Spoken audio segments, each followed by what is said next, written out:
Alam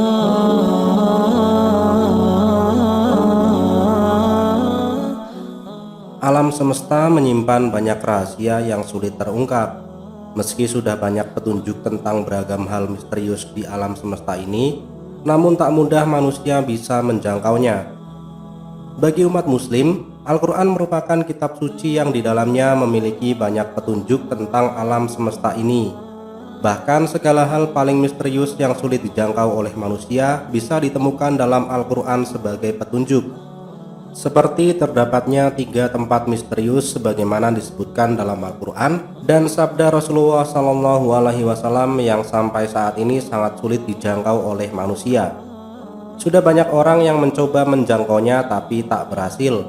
Bahkan kabarnya tempat misterius ini menyimpan rahasia yang menakjubkan.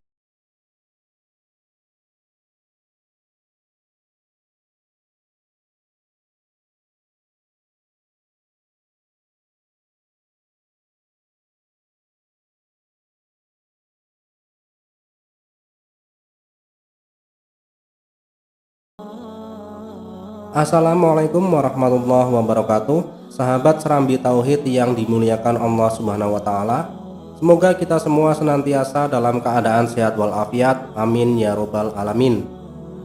Al-Quran melalui surat An-Nahl ayat 77 menjelaskan bahwa banyak rahasia alam semesta yang belum diketahui manusia.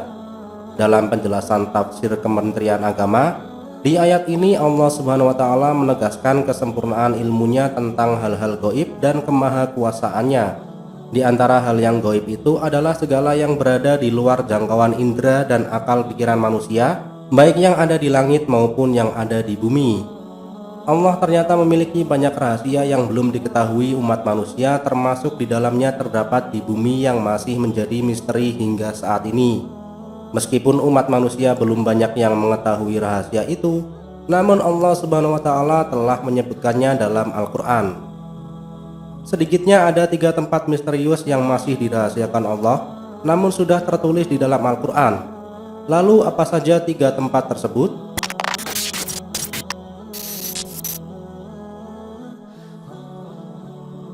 Sahabat Serambi Tauhid yang dimuliakan Allah, menurut beberapa ahli tafsir, Ainul Hayat merupakan air kehidupan yang dapat menjadikan manusia hidup abadi.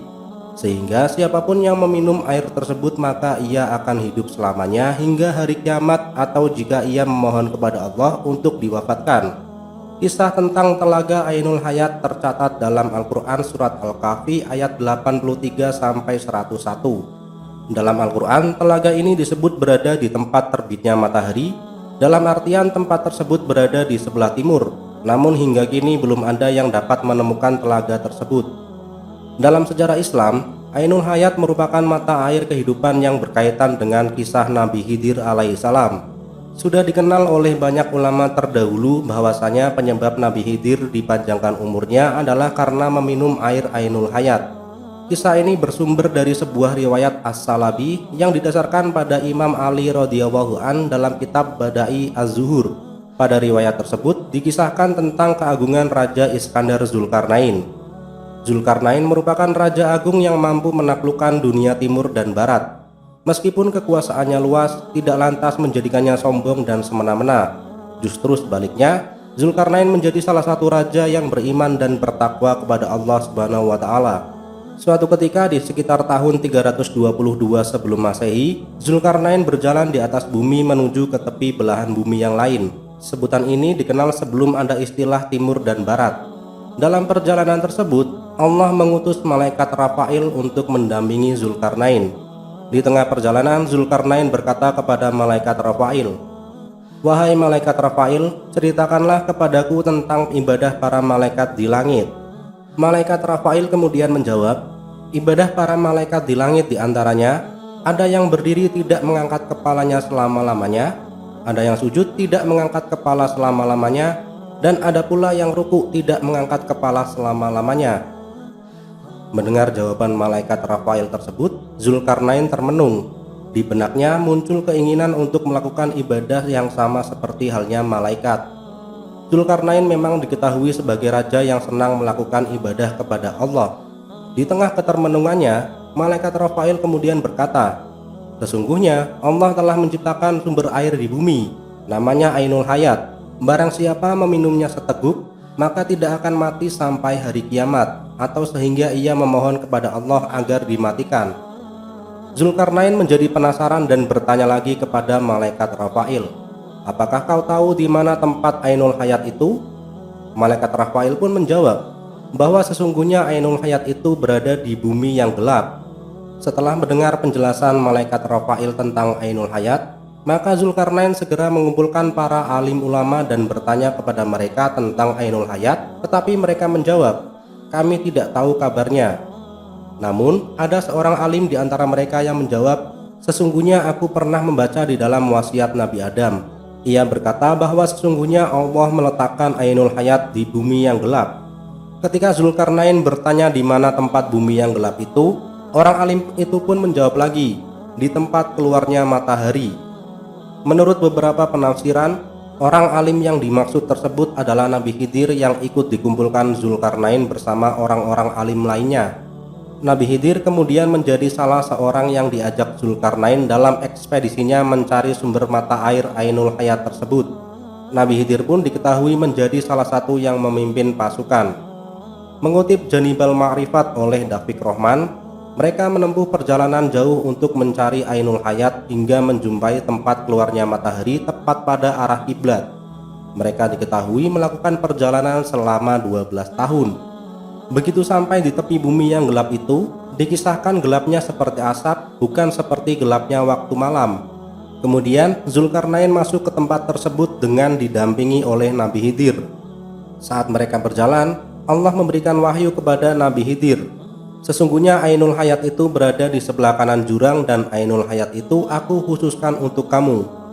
Setelah mendapatkan wahyu tersebut, kemudian Nabi Khidir berjalan menuju ke sebelah kanan jurang dan didapati olehnya Ainul Hayat yang dicarinya itu.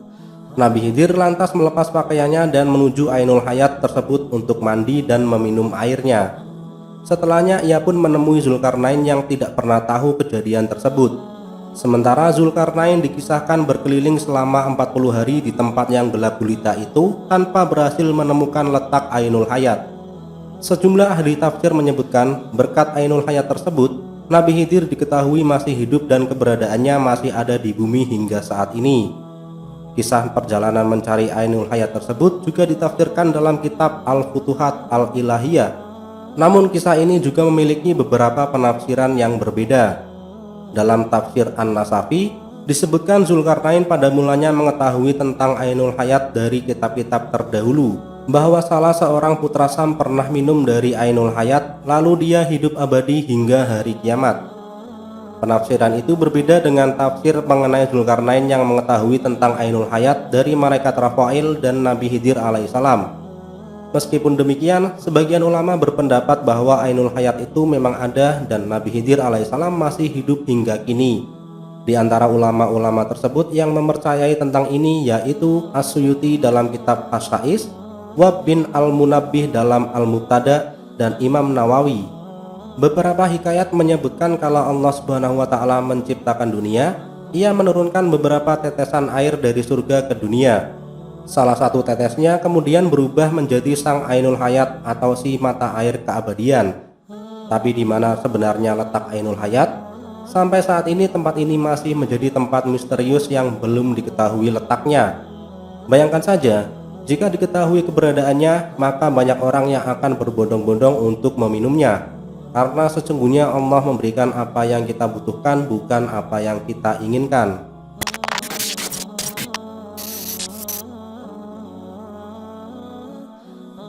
Sahabat serambi tauhid yang dimuliakan Allah, Ya'juj Ma'juj dalam agama Islam digambarkan sebagai sebuah ras atau bangsa yang akan memunculkan kekacauan di dunia. Selain itu, munculnya Ya'juj dan Ma'juj juga disebut sebagai salah satu tanda akhir zaman. Dalam Al-Quran surat Al-Kahfi ayat 96 disebutkan, Raja Zulkarnain telah membangun sebuah dinding yang tinggi untuk membendung kaum perusak Ya'juj dan Ma'juj. Banyak pakar sejarawan muslim mengkaji soal lokasi sebenarnya bangunan itu. Beberapa ekspedisi telah diluncurkan untuk menelusuri keberadaan tembok Zulkarnain. Di antara temuan yang dirasa paling kuat, Lokasi tembok Zulkarnain diklaim berada di kawasan utara Georgia dan sebelah selatan Rusia. Tepatnya berada di pegunungan Kaukasus yang ada di bagian tengah Greater Caucasus Mountain. Para ilmuwan mendefinisikan persisnya posisi tembok Zulkarnain ini berada di kaki Gunung Kazbek. Kawasan itu dikenali sebagai lorong Darial atau Daryal yang ketinggiannya mencapai 3.950 kaki atau 1.204 meter dari permukaan laut. Tempatnya itu dekat dengan Sungai Terek. Untuk menuju ke lorong tersebut, ada satu jalan yang mengarah ke sana. Lorong itu dibuat oleh tentara Georgia dan dipugar kembali oleh Rusia pada tahun 1850-an. Sejak dahulu, lorong Darial dikenal untuk tujuan menjelajah. Lorong itu juga dikenal dengan sebutan Gerbang Alan atau Gerbang Kaukasia. Ada juga yang menyebutnya dengan Gerbang Iberia. Menurut sejarawan Muslim Abul Kalam Azad, ada satu timbunan besar berupa tembok yang dibuat dari besi bercampur tembaga di Bukit Kaukas atau Pegunungan Kaukasus. Bendungan berupa dinding itu ada di kawasan yang cukup sempit antara dua bukit Darial. Keadaan bukit itu curam dan membentang dari Laut Hitam hingga Laut Kazwain. Dinding yang menghubungkan dua bukit tersebut juga menghubungkan dua laut. Panjangnya 1.200 km. Bukit Darial secara umum masih tidak terusik oleh tangan manusia. Abul Kalam menyebutkan kondisinya masih teguh serta mempunyai bentuk berlapis-lapis. Menurut Abul Kalam, model pembangunan dinding itu mirip seperti apa yang dikisahkan Al-Quran. Dalam surat Al-Kahfi ayat 96 diceritakan, "Berilah aku potongan-potongan besi, hingga ketika potongan besi itu telah terpasang sama rata dengan kedua puncak gunung itu." Si Zulkarnain berkata, "Tiuplah api itu." Ketika besi itu sudah menjadi seperti api, dia berkata, "Berilah aku tembaga yang mendidih agar kutuangkan ke atasnya besi panas itu." Abul Kalam mengatakan, pada tembok Darial itu didapati ada suatu timbunan tinggi yang terbuat dari perpaduan besi dan campuran tembaga. Penduduk setempat percaya timbunan besi bercampur tembaga tersebut untuk menyumbat satu lubang yang ada di sana. Mereka takut untuk mengusiknya karena dari hikayat turun-temurun mereka mendapati kisah tentang keberadaan Ya'juj dan Ma'juj. Pendapat lain yang juga lebih mendekati tentang keberadaan tembok Zulkarnain yaitu pendapat ilmuwan Muslim Abdullah Yusuf Ali. Ia menyebutkan letak tembok Zulkarnain berada di distrik Hisar, Uzbekistan, tepatnya 240 km di sebelah tenggara kota Bukhara. Posisinya ada di jalur utama Turkestan ke India. Tempat itu dikenal dengan nama Buzghol Khana atau Babul Hadid yang berarti pintu besi.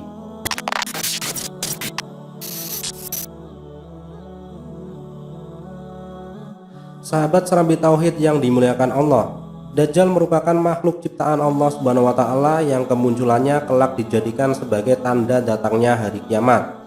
Rahasia soal keberadaan Dajjal sendiri tak pernah diketahui secara pasti, termasuk apakah Dajjal sudah diciptakan atau belum. Namun, jumhur ulama meyakini jika Dajjal sudah ada dan tengah dikurung di suatu tempat hingga waktu kemunculannya nanti. Mengenai keberadaan Dajjal, tentu hanya Allah Subhanahu wa Ta'ala yang mengetahuinya.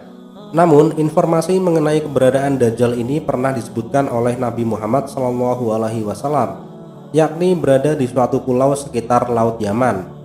Lokasi Dajjal diceritakan dari kisah sahabat Nabi. Disebutkan jika Fatimah binti Qais meriwayatkan dalam salah satu kesempatan, Rasulullah SAW pernah menceritakan kisah seorang mu'alaf yang mengaku pernah bertemu Dajjal. Ia adalah Tamim Ad-Dari, seorang penganut Nasrani yang telah memutuskan untuk masuk Islam dan menjadi mu'alaf. Pada salah satu kesempatan seusai sholat, Rasulullah pernah menceritakan kisah Tamim yang disebut pernah berlayar bersama 30 orang dari suku Laham dan Jazam. Setelah terombang-ambing di lautan selama 1 bulan, Tamim dan rombongan lalu berlabuh di sebuah pulau yang ada di tengah lautan. Di pulau itu, Tamim kemudian menjumpai seekor hewan berbulu lebat. Saking lebat bulunya hewan tersebut, mereka tidak tahu mana kubul dan mana duburnya. Mereka kemudian memberanikan diri berkata kepada hewan tadi, "Celakalah, hewan apa engkau?"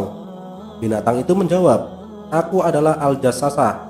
Mereka kembali bertanya, "Apa itu hewan Al-Jassasah?" Si hewan berkata, "Wahai kaum, pergilah kalian kepada seorang laki-laki yang berada di sebuah gereja. sebab dia sangat merindukan kabar kalian. Seperti yang dikisahkan Rasulullah, Tamim menuturkan jika ia sempat takut dan mengira hewan tersebut adalah setan usai ia menyebutkan tentang keberadaan seorang laki-laki menunggunya. Karena penasaran, Tamim tetap masuk ke dalam gereja seperti yang disebutkan hewan tadi. Dan benar, ia menemukan keberadaan seorang laki-laki bertubuh sangat besar. Tamim kemudian mengatakan jika pada saat ditemui, pria itu dalam keadaan diikat dengan sangat kuat. Begitu sampai, ternyata benar di dalam gereja sudah ada sosok manusia terbesar sejauh yang pernah kami lihat. Dia diikat dengan kuat, sedangkan kedua tangannya disimpan di tengkuknya. Dari kedua lutut sampai mata kakinya terikat dengan besi. Perawi hadis ini, yakni Fatimah binti Qais menambahkan, disebut jika Rasulullah mengatakan bahwa cerita Tamim ini sesuai dengan apa yang ingin ia sampaikan tentang Dajjal. Nabi kemudian menyebut jika keberadaan Dajjal saat ini ada di Laut Syam atau Laut Yaman. Ia datang dari arah timur, dari arah timur, dari timur, kata Rasul sambil memberi isyarat ke arah timur. Kisah tentang keberadaan Dajjal tadi disarikan dalam hadis riwayat Muslim dalam sahihnya, tepatnya dalam kitab Al-Fitan wa Ashrot Al-Sa'ah. Sahabat Serambi Tauhid yang dimuliakan Allah, itu tadi beberapa tempat misterius yang keberadaannya disebutkan di dalam Al-Quran. Semoga dengan cerita tadi kita semua dapat mengambil pelajaran dan juga dapat meningkatkan ketakwaan kita kepada Allah Subhanahu wa Ta'ala. Amin ya Rabbal Alamin. Akhir kata, wassalamualaikum warahmatullahi wabarakatuh.